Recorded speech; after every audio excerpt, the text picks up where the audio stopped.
Welcome to Skytech-Lens. The language of diplomacy is often a dance of pleasantries, a careful choreography where every word is measured and every gesture is calculated to maintain harmony between nations. For decades, Canada and the United States have mastered this dance, presenting a united front to the world, especially when it comes to their deeply intertwined economies. But when U.S. Commerce Secretary Howard Lutnick took the stage in Toronto, his message shattered that familiar rhythm. With a blunt declaration: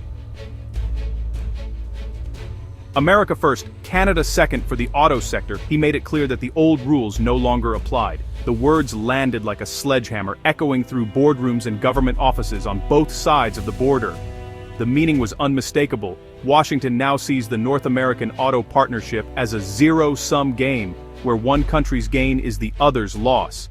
This marks a dramatic departure from decades of collaboration, where the two nations built cars together, shared technology, and prospered side by side. Ontario Premier Doug Ford recognized this as a massive threat. The U.S. is now openly pressuring companies to shift car assembly from Canada to American soil, putting thousands of Canadian livelihoods at risk. For workers and their families, the uncertainty is palpable. Lutnick's words signal economic warfare, not against a distant rival, but against America's closest trading partner and neighbor. The trust that once underpinned cross-border trade is now being tested like never before. The intricate cross-border supply chains that once symbolized mutual benefit are now framed as liabilities, vulnerable to political whims and shifting priorities. What was once a seamless flow of parts and expertise is now a potential battleground. This shift threatens hundreds of thousands of Canadian jobs, from massive assembly plants to the smallest local suppliers. Communities that have depended on the auto industry for generations now face an uncertain future as the ground beneath them shifts. The America First, Canada Second doctrine challenges Canada's economic sovereignty, demanding that Ottawa respond decisively. Policymakers are now forced to rethink strategies, defend national interests, and reassure anxious citizens that their livelihoods matter. This is the stark, new reality shaping Canada's most critical foreign policy decisions, a moment that will define the future of the Canada-US relationship for years to come. While Washington wields threats, Beijing offers a deal. China's ambassador Wang Di publicly proposed, if Canada drops its 100% tariff on Chinese EVs, China will lift all retaliatory tariffs on Canadian agriculture. The offer is clear and targeted, especially for canola farmers in the prairies, who've lost their biggest market. Wang Di's message, reverse your tariffs, and China will reciprocate. Unlike the US, China frames this as mutual de-escalation, not punishment. The timing is strategic, as prairie farmers feel the pain of lost sales. By going public, China puts the decision in Prime Minister Carney's hands: protect US interests or restore Canadian livelihoods. The choice is simple, but the implications for Canada's autonomy are profound. Canada's predicament began a year ago, when Ottawa, under mounting international pressure, followed Washington's lead and slapped a 100% tariff on Chinese electric vehicles. The move was framed as a bold stand for North American industry, but it was also a calculated gesture to align with the United States at a time of growing global uncertainty. Despite the dramatic headlines, there was no sudden surge of Chinese cars flooding Canadian streets, just a political imperative to show unwavering solidarity with our southern neighbor. The government hoped this would strengthen the Canada-US alliance, but the reality was more complicated. In effect, Canada adopted an American problem as its own, but did so without securing any meaningful guarantees or concessions in return. The handshake was symbolic, but the risks were real. Predictably, China retaliated swiftly, imposing harsh tariffs on Canadian agricultural exports. Canola, a cornerstone of prairie farming, was hit the hardest, sending shockwaves through rural communities. The result was devastating. Prairie farmers lost their biggest customer overnight, and the ripple effects were felt across the entire agricultural sector. Equipment sat idle, and uncertainty grew with each passing week. Canada's attempt to please Washington has backfired spectacularly. Not only have US threats and demands continued to escalate, but now China is punishing us too, leaving Canada isolated on the world stage. The policy, meant to demonstrate loyalty to the US, has instead left Canada squeezed by both superpowers, caught in a diplomatic vice with little room to maneuver. Our auto sector now faces growing hostility and uncertainty from the US. while our farmers continue to suffer from Chinese retaliation. Both industries, once pillars of the Canadian economy, are now at risk. Canada is now caught in a pincer of its own making, squeezed by the very powers it sought to appease. The consequences are not just economic, but deeply political and social as well. The Carney government faces a daunting challenge: to find a way out of this self-inflicted crisis, restore confidence at home, and rebuild relationships abroad. The path forward is uncertain, and every decision carries enormous weight. The stakes for Canada's economy and sovereignty have never been higher. What happens next will define our nation's future for years to come. Trade disputes aren't just numbers, they're lost jobs and shuttered businesses. Canola farmers in Saskatchewan and Manitoba lost their top market overnight when China retaliated. Prices crashed, shipments stopped, and the pain rippled through rural communities. Ottawa's response: taxpayer-funded subsidies to offset the damage, a bill for a failed policy. Meanwhile, Ontario's auto sector is under threat, with companies like Stellantis moving production to the US. Loyalty to Washington hasn't protected Canadian jobs. It's left both farmers and auto workers exposed. The cost of political loyalty is measured in lost contracts, closed plants, and growing anxiety across Canada.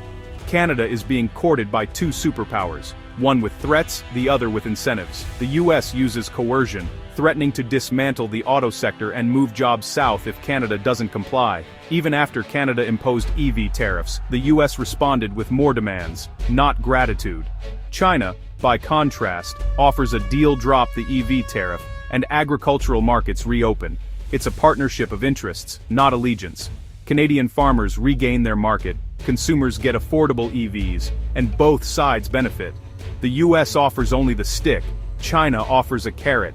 For the Carney government, the choice is stark: threats and dependency, or incentives and opportunity. The decision will shape Canada's economic future. Prime Minister Carney is walking a diplomatic tightrope between an aggressive ally and a transactional rival. Publicly, he's non-committal, signaling openness to talks with China, but dodging specifics on EV tariffs. This is a strategy to buy time and avoid provoking either superpower. Carney knows dropping the tariff could trigger US retaliation, not just in autos, but across the economy. At the G20, global frustration with US unilateralism was clear, but Canada's room to maneuver remains limited. Carney must judge whether shifting alliances give Canada cover to act independently, or if managing the US relationship still comes first. The stakes: economic stability versus political blowback. For decades, Canada believed in a special relationship with the US, a partnership built on shared values and mutual benefit. Recent events have shattered that illusion. America first, Canada second is now explicit US policy. Following the US on trade has brought only more demands and threats, not protection. The US sees Canada as a competitor, not a partner. The idea that friendship would spare us from protectionism was wishful thinking. Canada must accept that US policy is driven by self-interest, not sentiment. Reflexive alignment is now reckless and costly. The special relationship is a relic. Clinging to it puts Canadian jobs and sovereignty at risk. Canada isn't limited to choosing between US threats and Chinese ultimatums. There's a third path: building domestic capacity and economic sovereignty. Instead of blocking Chinese EVs, why not attract global manufacturers to build in Canada? We have skilled workers, clean energy, and critical minerals, advantages we can leverage. Mandate Canadian materials, foster innovation, and create jobs at home. This isn't protectionism, it's smart, confident nation building. Canada can become a hub for the green economy, not a pawn in a trade war. Vision and political will can turn crisis into opportunity. Canada stands at a crossroads. Our next move will define us for a generation. The decisions we make today will echo through the years, shaping the lives of our children and grandchildren. It's a pivotal moment that demands careful consideration and bold action. The choice isn't just about tariffs or canola. It's about who we are as a nation. It's about our values, our identity, and our place in the world. Are we willing to compromise our principles for short-term gains, or will we stand firm in our commitment to a fair and just society?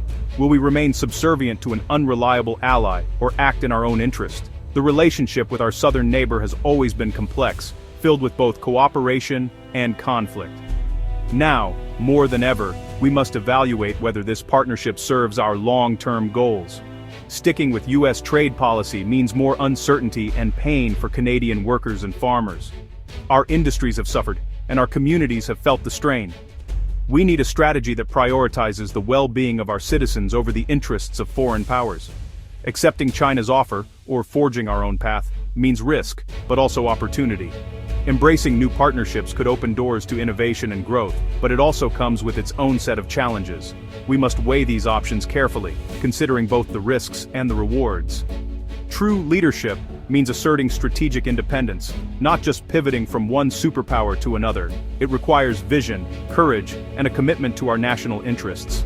We must chart a course that reflects our unique strengths and aspirations. Drop the EV tariffs because they hurt us, not because China demands it. Our policies should be driven by what benefits our economy and environment, not by external pressures. We need to support our industries in a way that fosters sustainable growth, build a resilient sovereign economy that trades on our terms. By investing in our own capabilities and fostering innovation, we can create a robust economic landscape that withstands global uncertainties.